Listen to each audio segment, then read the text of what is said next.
രാജ്യത്തിന്റെ സാമ്പത്തിക നില ശക്തമെന്ന സാമ്പത്തിക സർവേ റിപ്പോർട്ട്. കഴിഞ്ഞ വർഷത്തെ വളർച്ച 8.2%.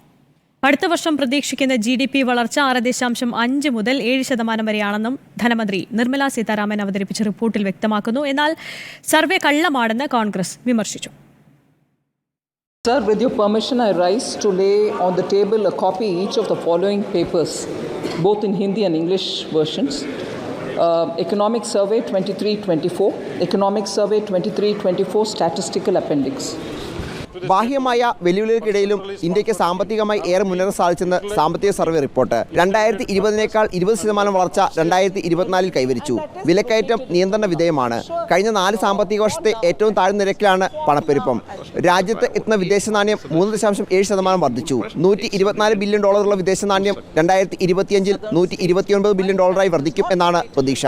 2024 സാമ്പത്തിക വർഷത്തിൽ ഇന്ത്യയുടെ ബാങ്കിംഗ്, സാമ്പത്തിക മേഖലകൾ മികച്ച പ്രകടനം കാഴ്ചവെച്ചു. പൊതുനിക്ഷേപം വർദ്ധിച്ചിട്ടും കേന്ദ്ര സർക്കാരിന്റെ ധനബാലൻസ് ക്രമാനുഗമമായി മെച്ചപ്പെട്ടു.